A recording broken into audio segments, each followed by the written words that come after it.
ప్రభుత్వంపై తొలి ఏడాదిలోనే ప్రజా వ్యతిరేకత వచ్చిందని, ఇవాళ అది స్పష్టంగా కనిపించిందని వైఎస్సార్సీపీ రాష్ట్ర కోఆర్డినేటర్ సజ్జల రామకృష్ణారెడ్డి అన్నారు. వైఎస్సార్సీపీ బుధవారం చేపట్టిన వెన్నుపోటు దినం నిరసన కార్యక్రమాలు విజయవంతమైనట్లు మీడియా ముఖంగా ఆయన ప్రకటించారు. ఎన్నికల్లో చంద్రబాబు ఇచ్చిన హామీలు ఏడాది గడిచినా అమలు కాలేదు. ఏడాది కాలంలోనే ప్రజా వ్యతిరేకత వచ్చింది. ప్రభుత్వంపై ప్రజల్లో వ్యతిరేకత స్పష్టంగా కనిపిస్తోంది అన్నారు. వైఎస్సార్సీపీ ఇవాళ చేపట్టిన నిరసన కార్యక్రమం విజయవంతమైంది.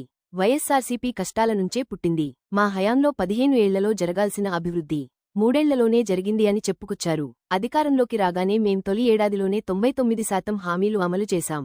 కోవిడ్ 2 ఏళ్లలోనూ సంక్షేమ పథకాలు అమలు చేశాం. మిగిలిన 3 ఏళ్లలోనే 10-15 ఏళ్ల అభివృద్ధి చూపించామన్నారు. విద్య, వైద్య, వ్యవసాయం రంగాలకు ప్రాధాన్యం ఇచ్చాం. కాని చంద్రబాబు పాలనలో వ్యవస్థలు అన్నీ సర్వనాశనమయ్యాయి. తొలి ఏడాదిలోనే రికార్డ్ స్థాయిలో 1,50,000 కోట్లకు పైగా చంద్రబాబు అప్పులు చేశారు. ఆ అప్పు ఏం చేశారో తెలియదన్నారు. ఏడాదిలోనే రైతులను సంక్షోభంలోకి నెట్టేశారు. పంటలకు కనీస మద్దతు ధరలు లేవు. ఇప్పటికే 4 లక్షల పెన్షన్లు కట్ చేశారు. వైఎస్ జగన్ తెచ్చిన సంక్షేమ పథకాలను సైతం ఎత్తేశారు. చంద్రబాబు తీరుపై ప్రజల్లో తీవ్ర ఆగ్రహం వ్యక్తమవుతోంది అని సజ్జల అన్నారు. ఆ భ్రమలో ప్రజలు ఈరోజు ఓటు వేస్తే ఆ పార్టీల 3 పార్టీల కూటమి గెలిచిన రోజు. ఆ రోజు జూన్ 4 మళ్ళీ సంవత్సరం అయింది దగ్గరగా ఈరోజు. సాధారణంగా ఏ ప్రభుత్వం మారినా అందులో ప్రభుత్వం ఒక పార్టీ అధికారం దిగి ఇంకొక పార్టీ అధికారంలోకి వచ్చాక కనీసం 2-3 ఏళ్ళు పడుతుంది. ఏదైనా హామీలు తీర్చలేదనో, అనుకున్న రకంగా వ్యవహరించలేదనో, ప్రజల్లో అసంతృప్తి రావడము సహజం. ఏదో కొన్ని సెక్షన్స్లో ఎంత బాగా చేసినా వస్తుంది. కానీ ఏడాదిలోనే ఎంత వ్యతిరేకత ఈ కూటమి ప్రభుత్వం, చంద్రబాబు నాయుడు గారు ముఖ్యంగా, ఎందుకంటే దాని మొత్తం ఫేస్ అంతా ఆయన ముఖమే కనిపిస్తుంది. కూటమి అంటే కూడగట్టుకుంది వ్యతిరేకత, లేదా ఆయన మీద వ్యతిరేకత కూడగట్టుకుంది అనేది ఈరోజు మా వైఎస్ఆర్ కాంగ్రెస్ పార్టీ పిలుపు ఇచ్చి, జగన్మోహన్ రెడ్డి గారు పిలుపు ఇచ్చి, మా పార్టీ ఆధ్వర్యంలో పార్టీ శ్రేణులు అలాగే కార్యకర్తలతో పాటు ప్రజలు, వివిధ ప్రజా సంఘాలు పాల్గొన్న నిరసన ప్రదర్శనలు, ఆ ప్రదర్శనలకు వచ్చిన స్పందనను బట్టే తెలుస్తుంది ఈ వ్యతిరేకత ఎంత ఉందనేది. అందులో హై ఎక్స్పెక్టేషన్స్తో రిజల్ట్స్లో స్వీప్ చేసిన కూటమి. ఇదే పరిస్థితి 2019లో వచ్చింది. మా పార్టీ సింగిల్గా పోటీ చేసి జగన్మోహన్ రెడ్డి గారు 151 స్థానాలు గెలిస్తే ఈరోజు 3 పార్టీలు గెలిచి అలాంటి స్వింగే ఇటువైపు వచ్చింది. దాని తర్వాత మా పార్టీకి సంబంధించినంతవరకు తర్వాత వచ్చిన లోకల్ బాడీస్ ఎలక్షన్లో కానీ, స్థానిక సంస్థల ఎలక్షన్లో కానీ, లేదా ఇంకా ఎక్కడ ఏ సందర్భం వచ్చినా వస్తున్న విశేష స్పందన, ఒక పాజిటివ్ రెస్పాన్స్ ఒక ప్రభుత్వంలో ఉన్న పార్టీకి, అది దేనికి నిదర్శనం.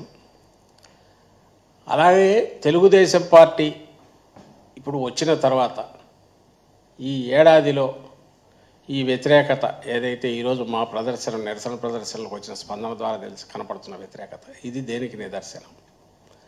అలాగే 19లో జగన్మోహన్ రెడ్డి గారు అధికారం చేపట్టిన తర్వాత ల్యాండ్ స్లైడ్ విక్టరీతో తెలుగుదేశం పార్టీ కూకటి వేళ్లతో సహా బయటికి పెకలించేశారు జనం అని కనిపించినప్పుడు, దాదాపు 2-3 ఏళ్ళు ఆ పార్టీ పరిస్థితి ఏంది, నాయకులు ఎక్కడ ఉండేవాళ్ళు.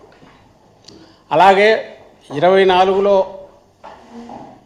కోలుకోలేని దెబ్బలాగా కనిపించిన మాకు సెట్ బ్యాక్ ఏదైతే ఎన్నికల్లో వచ్చిందో, ఆ వారం తిరక్కముందే అప్పటి నుంచి ప్రజల్లో మమేకమై ఒక ప్రతిపక్షంగా, బాధ్యతాయుతమైన ప్రతిపక్షంగా వైఎస్ఆర్సీపీ ఎలా వ్యవహరించింది, ఇది దేనికి నిదర్శనం? నేను ఎందుకు అడుగుతున్నా అంటే కాంట్రాస్ట్ క్లియర్గా కనపడుతుంది.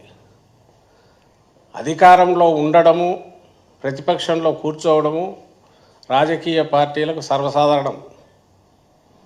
ఎల్లకాలం ఎవరూ ఉండలేరు, ఉండాలని కోరుకోవడం కూడా కరెక్ట్ కూడా కాదు. ఈ రెండు కలిస్తేనే ప్రజాస్వామ్యంలో ఒక సంపూర్ణత వస్తుంది, దానికి సర్కిల్ పూర్తి అవుతుంది. బాధ్యతలు మనం 5 ఏళ్ళు మనకిచ్చిన మ్యాండేట్ ఏ రకంగా మనం చేసినాము, దాని తర్వాత ప్రజల తీర్పు ఎట్లుంటుంది అనేది పక్కకు పెడితే మనం ఎట్లా చేశాము అని ఎవరికి వాళ్ళు ఆత్మ పరిశీలన చేసుకొని కరెక్షన్స్ చేసుకుంటూ మళ్ళీ పోవాల్సి ఉంటుంది. కానీ ప్రజల్లో ఉండడం అనేది ప్రధానమైన ప్రాతిపదిక. అధికారంలో రావడానికి కాదు, ఓ రాజకీయ పార్టీగా దాని ఉనికి నిలబడాలంటే ప్రజల్లో ఉండడం అనేది ప్రధానమైన ప్రాతిపదిక. ఆ ప్రాతిపదికను వైఎస్ జగన్మోహన్ రెడ్డి గారు కానీ, వైఎస్ఆర్ కాంగ్రెస్ పార్టీ కానీ రైట్ ఫ్రమ్ ఇన్సెప్షన్, పార్టీ పుట్టుక నుంచి, అంతకుముందు తన తండ్రి మరణం తర్వాత జగన్మోహన్ రెడ్డి గారు ప్రజల్లో అడుగు పెట్టినప్పటి నుంచి ఆ ప్రస్థానం అదే తరహాలో స్థిరంగా మరింత నిబద్ధతతో సాగుతూనే ఉంది నిరంతరం. ఇది గర్వంగా చెప్పుకుంటాం.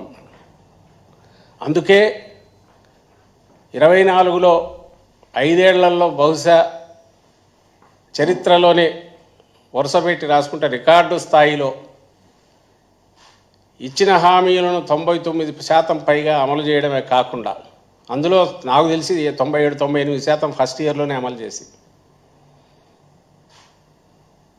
అలాగే వివిధ రంగాల్లో ఒక హోలిస్టిక్ అప్రోచ్తో, అంటే సమగ్రంగా ఎండ్ టు ఎండ్ సొల్యూషన్స్ తీసుకొచ్చే రకంగా గుడ్ గవర్నెన్స్ దగ్గర నుంచి, proper and good governance, not థియరీలో కాదు ప్రాక్టికల్గా, డెలివరీ మెకానిజం దగ్గర నుంచి, అలాగే విద్యా, వైద్యము, వ్యవసాయ రంగాలు కీలక రంగాల్లో ఎక్కడ చేయూత అవసరమవుతుందో, ఎక్కడ ఇంటర్వెన్షన్ అవసరం ఉందో అక్కడ చేసుకుంటూ, ఇంకో పక్క